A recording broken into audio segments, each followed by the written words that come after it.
देश की राजधानी दिल्ली में महिलाएं सुरक्षित नहीं हैं, क्योंकि कदम कदम पर दरिंदे खड़े हुए हैं। ये सवाल इसलिए उठ रहा है क्योंकि राजधानी में एक बार फिर से निर्भया कांड दोहराया गया है। दक्षिण पूर्वी दिल्ली के सराय काले खां में एक 34 वर्षीय युवती के साथ दरिंदगी की हदें पार कर दी गई। 3 दरिंदों ने युवती के साथ बारी बारी से सामूहिक दुष्कर्म किया। इसके बाद उसे सड़क किनारे फेंक कर फरार हो गए।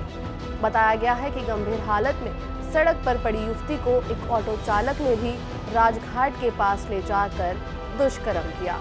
इसके बाद ऑटो चालक भी वहां से फरार हो गया। युवती के निजी अंगों से खून बहता रहा, लेकिन किसी का भी युवती को देखकर दिल नहीं पसीजा। अब इस मामले में पुलिस ने 3 आरोपियों को गिरफ्तार किया है।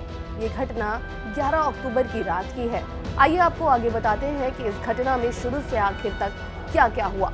पुलिस के मुताबिक 11 अक्टूबर की रात करीब 3:30 बजे एक नौसेना के अधिकारी सराय काले खां रोड से गुजर रहे थे। इसी दौरान उनकी नजर एक युवती पर पड़ी। युवती बेसुध अवस्था में सड़क किनारे पड़ी हुई थी। नौसेना अधिकारी उसके पास गए तो वो खून से लथपथ थी। उसके बाद नौसेना अधिकारी ने पुलिस को सूचना दी और युवती को अस्पताल पहुंचाया। बताया गया है कि युवती के निजी अंगों पर चोट के गहरे निशान मिले हैं। पुलिस के अनुसार युवती मानसिक रूप से भी परेशान है। वहीं पुलिस की जांच में सामने आया है कि ये युवती उड़ीसा की रहने वाली है। पुलिस के अनुसार घटना के समय युवती बयान देने की स्थिति में नहीं थी, लेकिन युवती की हालत में थोड़ा सुधार होने पर पुलिस को पता चला कि वो मानसिक रूप से भी ठीक नहीं है। इस वजह से पुलिस के लिए ये केस सुलझाना और कठिन हो गया था, लेकिन पुलिस लगातार उन दरिंदों की तलाश में जुटी हुई थी। पुलिस ने इस केस को सुलझाने के लिए 700 से ज्यादा सीसीटीवी कैमरों की फुटेज खंगाली है, जबकि 150 से ज्यादा ऑटो की जांच की है। 21 दिनों की जांच के बाद पुलिस को कामयाबी मिली है। तो चलिए आपको बताते हैं कि इस केस में कौन कौन लोग शामिल हैं जिन्होंने युवती के साथ दरिंदगी की। रामायण महतो का बेटा प्रभु महतो, निवासी मकान नंबर C459, प्रताप का मकान गली नंबर 6, कोटला मुबारकपुर, दिल्ली। उनका स्थायी पता ग्राम गायघाट थाना है, हरिसिद्ध जिला मोतिहारी, दिल्ली।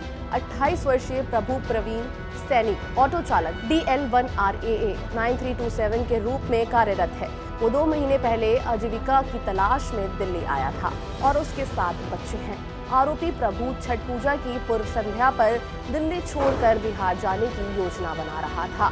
गुरदीन का बेटा प्रमोद उर्फ बाबू, निवासी 92 सेक्टर A6 पॉकेट 4, नरेला, नई दिल्ली। स्थायी पता ग्राम अमरतर, तहसील अकबरपुर, जिला अंबेडकर नगर, उत्तर प्रदेश। मोहम्मद खलील का पुत्र मोहम्मद शमसुल उर्फ राजू, निवासी गली नंबर 5, गुरुद्वारा वाली गली, गांधीनगर, नई दिल्ली में रहता है। उसका स्थायी पता ग्राम बकरी सलोना PS है, बकरी सलोना, जिला बेगूसराय, बिहार। 29 साल का शमसुल भीख मांगने का काम करता है। शमसुल 3 से 4 साल पहले आजीविका के लिए दिल्ली आया था और उसका एक बच्चा भी है। ये एक ऐसा मामला था जिसमें कोई प्रारंभिक सुराग नहीं था, क्योंकि न केवल आरोपी का विवरण बल्कि घटना का सही समय और स्थान भी पुलिस को नहीं पता था। इसके अलावा पीड़िता अपनी मानसिक बीमारी के कारण जांच में सहायता नहीं कर सकती थी। इस मामले की गंभीरता को देखते हुए आरोपियों की गिरफ्तारी के लिए पुलिस विभाग ने केस को सुलझाने के लिए पुलिस की 10 टीमें गठित की थी। इस टीम में SI Shubham Chaudhary, SI Deepik Chaudhary, SI Jitendra, SI Vinod Kumar, SI Rajveer Singh, ASI रूप सिंह शामिल हैं। इनके अलावा ASI सुलेमुद्दीन, ASI शर्मन, ASI धीर Singh, HC Mahendra, HC Rajesh, HC Neeraj, Sangeeta और CT देवानंद शामिल थे। इस मामले को सुलझाने की जिम्मेदारी भी राजेंद्र सिंह डागर को दी गई थी। तो इस वीडियो में इतना ही। देश दुनिया की तमाम बड़ी खबरों के लिए देखते रहिए जागरण न्यूज।